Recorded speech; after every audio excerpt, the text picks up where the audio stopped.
Alright, guys, we're finally going to be talking about Punisher, The Last Kill. This was, man, it was amazing.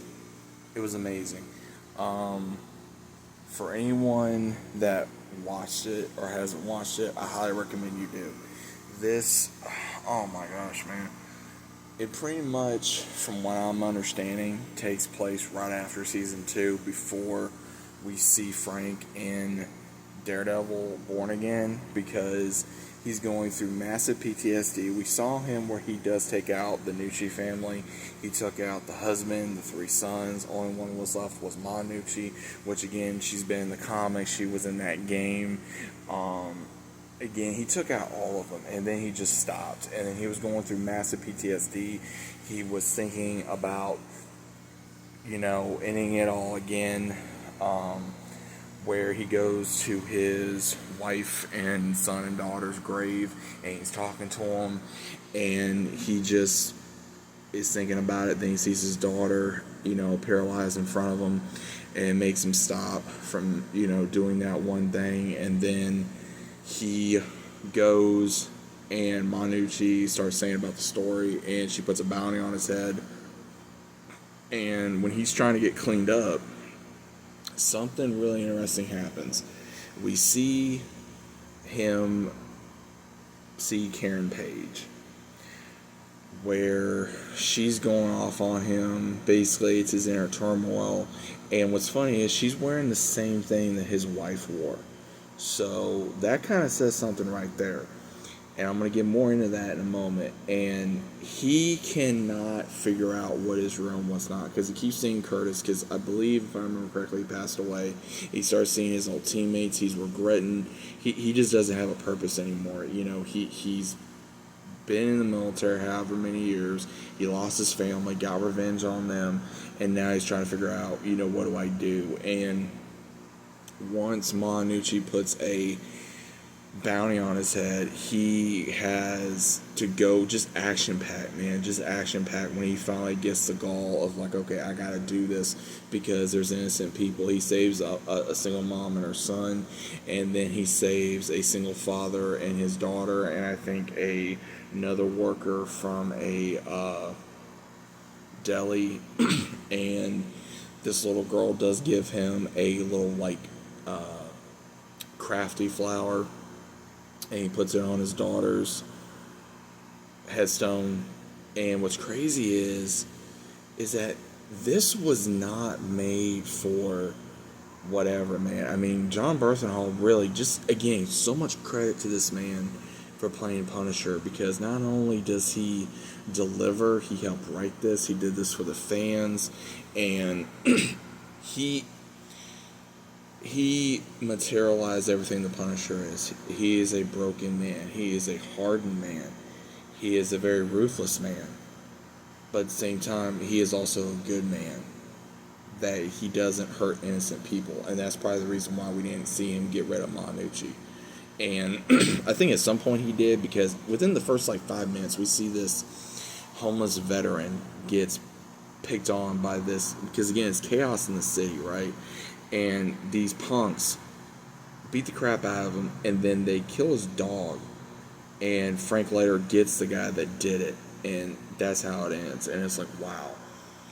But the whole thing of feeling like his daughter and his wife and everybody was there with him really showed a lot. And again, I like the whole thing of Frank going back and forth. I'm not sure what to do, because we always see Frank where he's at a point in his life where he's unsure if he should keep going. Like, did I get them all? Did I do this? Did I do this?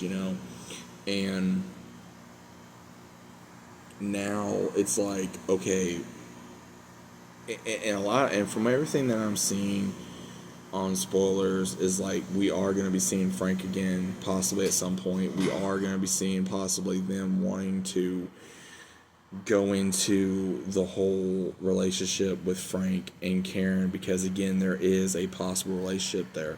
No one can deny that, because she was wearing the same hoodie that his wife wore, and that really represents something, because again, I think she is the only other person that understands him to a certain degree. Now she can understand him more because of what she's been through within Daredevil, the Netflix series, and then Born Again season 1 and 2, because now she was gonna kill Bullseye, and now she's becoming more like Frank, of like, yeah, you gotta take them out so that way they don't keep doing harm.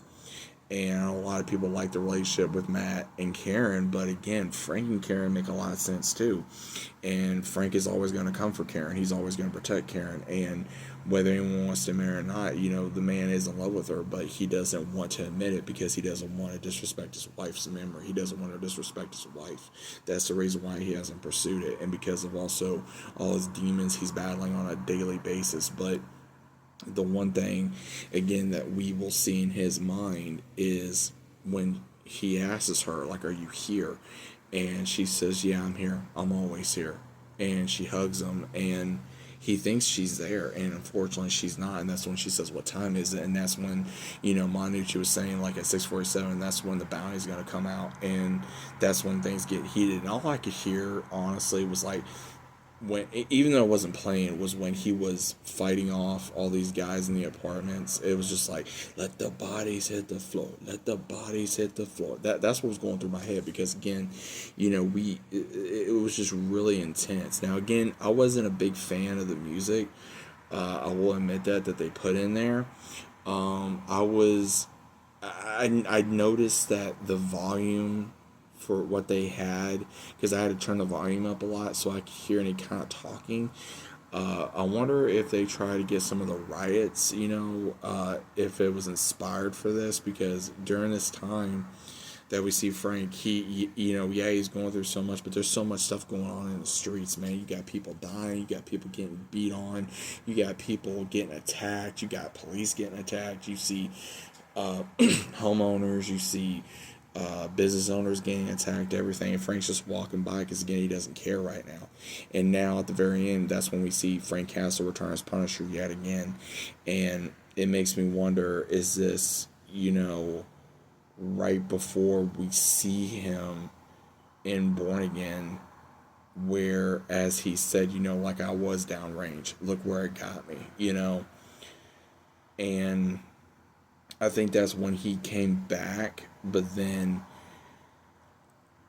I don't know. I mean, it's really crazy, because I know this has got to be before season 3 of Born Again. This has got to be before Spider-Man, because again, he's not clean shaved at this point. So it's kind of making me wonder what part of the timeline he's in. But overall, I enjoyed this presentation. I wish it was longer. I wish it was a series. Jon Bernthal is amazing as the Punisher.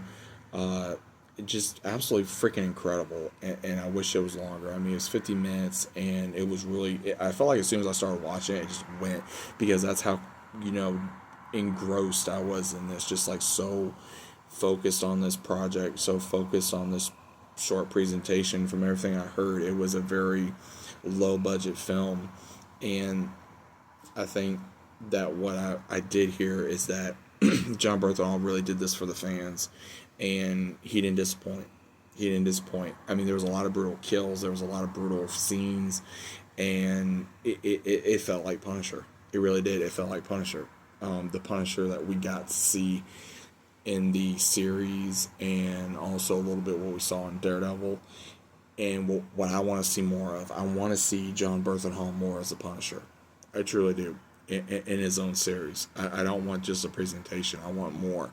I want to see him more on Daredevil. I want to see him be able to take on all these thugs and these idiots and also the kind of stuff, because again, this a lot of this stuff hits close to home. You know what I mean? The way the world is, and my own demons that I battle, and that's why I love Frank so much. And then also him dealing with the loss of his children, the loss of his wife. Again, I've lost children, so it hits home close to me.